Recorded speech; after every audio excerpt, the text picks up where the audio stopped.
kali ini kita akan memahami penyakit ini lebih dalam dan cara terbaik untuk menangani serta mendukung pasien yang mengalaminya.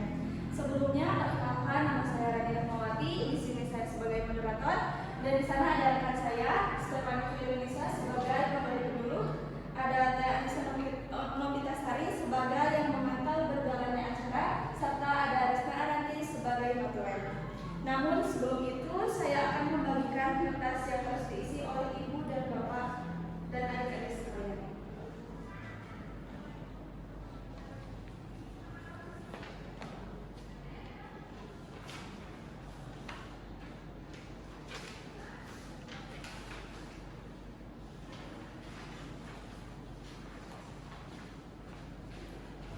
Bu, izin bertanya, gunanya kertas ini untuk apa ya, Bu?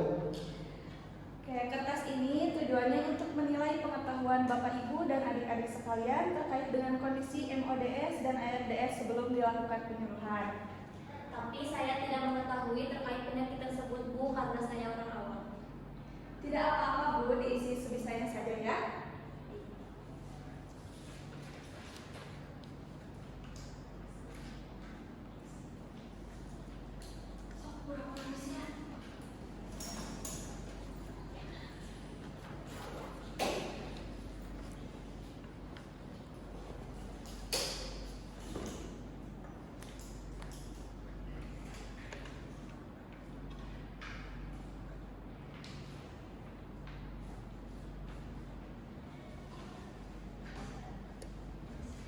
Oke, Bapak, Ibu, dan adik-adik sekalian, waktunya selesai, silahkan untuk dikumpulkan.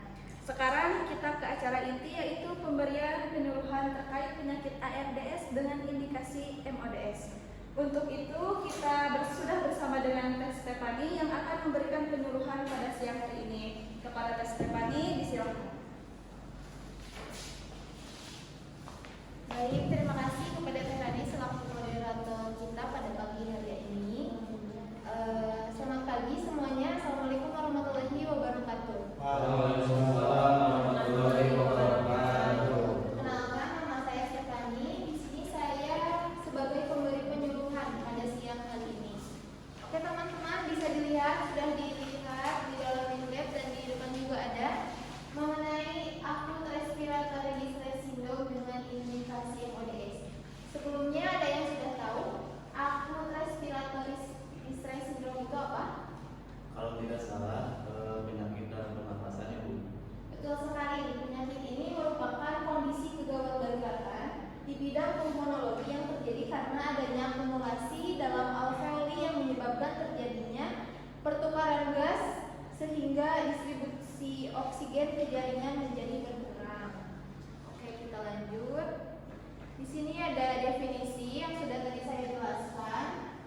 Akut respiratory distress syndrome atau sindrom cedera paru akut merupakan jenis edema paru kardiogenik yang terjadi akibat cedera alveolar sekunder yang disebabkan oleh proses inflamasi. Nah, kondisi ini dapat menyebabkan hipoksemia yang sulit diatasi, peningkatan kekakuan pada paru-paru, serta gangguan kemampuan paru-paru untuk mengeluarkan karbon dioksida.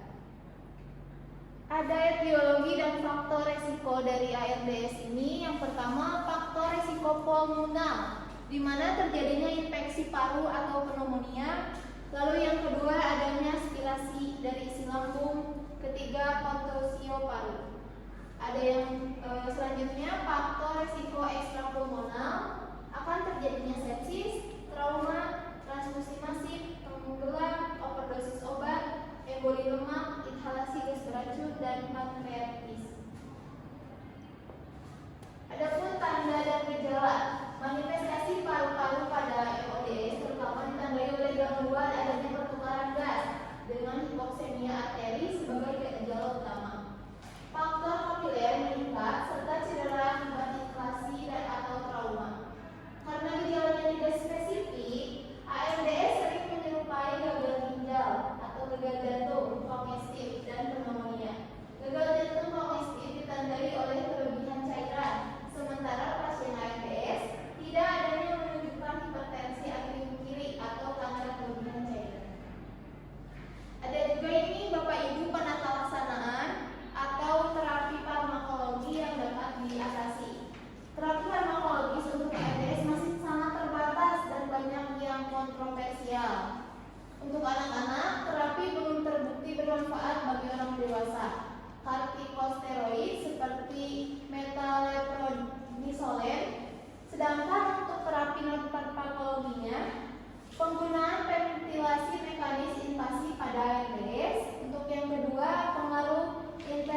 Bagaimana Bapak Ibu dan adik-adik? Apakah mudah untuk dipahami?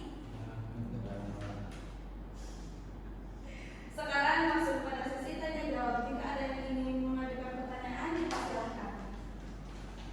Saya ingin bertanya, kan anak saya didiagnosis ARDS ya Bu, itu bisa berkembang atau berkembang ke MODS bagaimana ya Bu? Dari pertanyaan yang bagus ya Pak Rizal. ARDS ini terjadi karena adanya peradangan, di mana peradangan tersebut menyebabkan cairan masuk ke alveoli paru-paru, sehingga pertukarannya oksigennya terganggu. Jika kondisi ini tidak segera diatasi atau dikendalikan, maka akan kekurangan oksigen, di mana kekurangan oksigen tersebut akan mempengaruhi organ lain, salah satunya jantung, ginjal, dan hati. Akibatnya MODS ini dapat berkembang, di mana lebih dari satu organ mengalami kegagalan fungsi organ. Seperti itu Pak Rijal, apakah dimengerti? Dimengerti, terima kasih. Boleh? Bu, izin bertanya. Perkenalkan saya dari mahasiswa keperawatan yang ingin lebih tahu mengenai ARDS.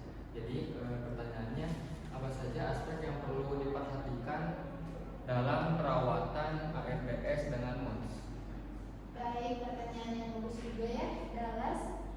Untuk perawatan pada pasien ARDS dengan indikasi MODS ini sangat kompleks dan memerlukan pendekatan yang multidisiplin. Dari aspek keperawatan itu sendiri, beberapa hal yang penting yang harus diperhatikan adalah yang pertama, harus adanya pemantauan hemodinamik untuk memastikan pasien mendapatkan oksigenasi yang optimal. Kedua, manajemen cairannya harus dilakukan secara hati-hati karena untuk menghindari fluid overload yang bisa memperburuk kondisi paru. Untuk yang ketiga, harus dilakukan adanya perawatan kulit dan pencegahan dekubitus. Karena pada pasien ARDS ini biasanya menjalani terapi PRON atau posisi tengkurap untuk meningkatkan oksigenisasi. Seperti itu. Apakah bisa dimengerti? Dimengerti. Terima kasih Bu. Silakan. Ibu ingin bertanya, bagaimana kami sebagai keluarga bisa membantu pasien yang mengalami penyakit ARDS dan MODS? Baik, dengan cara ada beberapa cara keluarga untuk memberikan dukungan emosional untuk mengurangi pasien dalam segi emosional seperti stresnya, untuk memastikan kepatuhan terhadap terapi dan pengobatan, lalu menjaga komunikasi dengan tim medis untuk memahami perkembangan dari kondisi pasien itu sendiri. Apakah bisa dimengerti? Terima kasih Ibu. Baik, Bapak Ibu dan adik-adik mahasiswa sekalian, sesi penyuluhan dan tanya jawab telah selesai dilaksanakan. Semoga dapat menjadikan penambah wawasan baru yang tadinya tidak tahu menjadi tahu, yang tadinya tidak mengerti menjadi mengerti. Saya akhiri penyuluhan pada hari ini. Mohon maaf apabila banyak kurang dan penyampaian tidak maksimal.